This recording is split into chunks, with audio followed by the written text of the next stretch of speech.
Recipe cards day 2. What is going on? A lot, actually. This is my recipe card for my gochujang tofu. And I have my tagline, if you like it spicy, we got you covered. We got you covered. It's a horrible dad joke. Stop me before I kill again. Okay, let's look at how I put this thing together. I have my ingredients down below, and I've had to add a few because I think there were only like 4 or 5 with that cake. I've got 1, 2, 3, 4, 5, 6, 7. Notice we still have all of this beautiful negative space. We have all of this beautiful negative space. We have all of this beautiful negative space.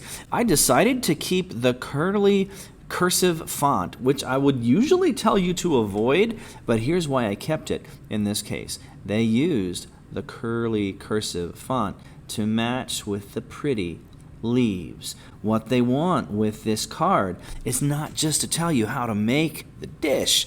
They want it to look really pretty and delicate with your little leaves and your little cursive letters. Isn't it gorgeous? Yes, it is. So I kept it.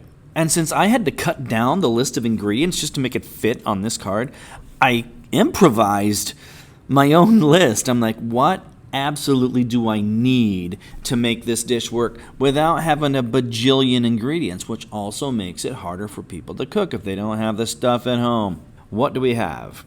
Tofu, yellow rice. This stuff, it's like $2 a package, and it's delicious. Seriously. You should have your parents go and get some. I eat it like weekly. Anyway, head of broccoli, 1 tablespoon of gochujang. A lot of people don't know what this is. It's a spicy Korean chili paste. And since it is spicy, you want something to counteract that spice so it doesn't make your head explode.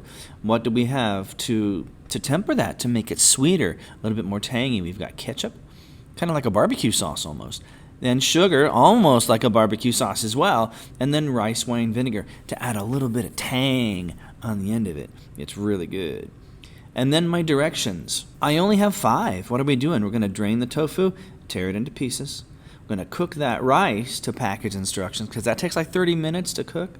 Fry the tofu in oil until golden brown and delicious.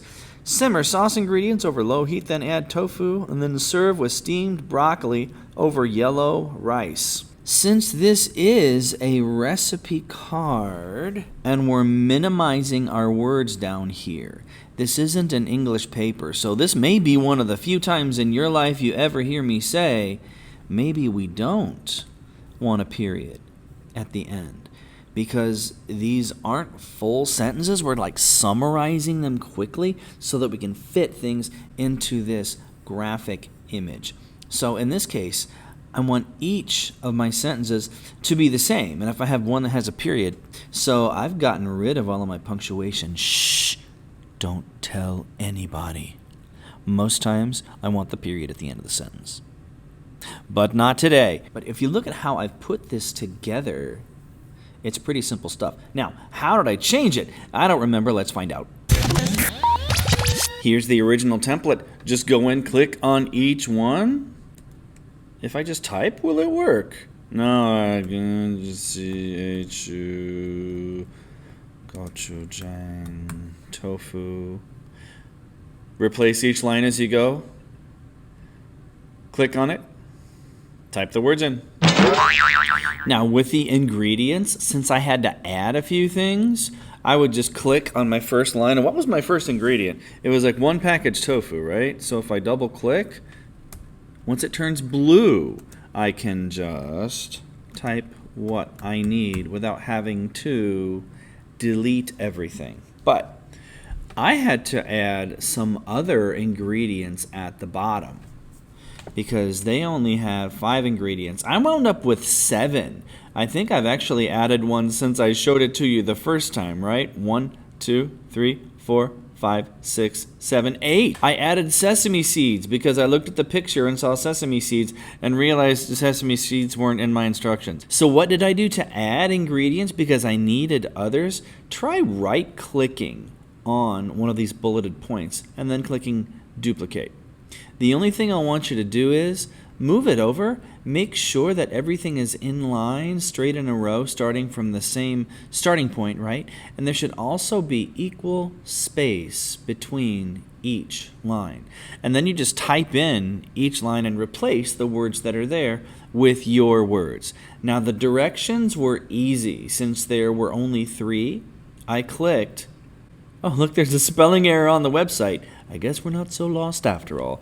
If you hit return, since it's a numbered list, there's nothing you have to add. It'll just stay that way.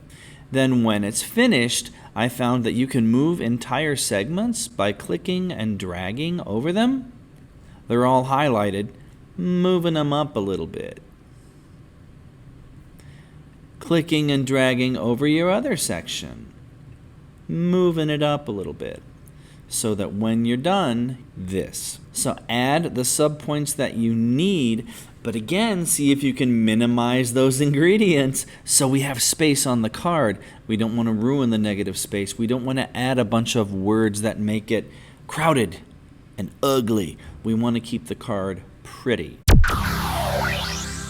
And that's how we conserve the design of the piece. It's still pretty, it's still light. The leaves and the circle and the cool cursive font still add some class to it. So don't overcrowd. Remember, minimalism is the way to go. We want to use as few words as we can in the card.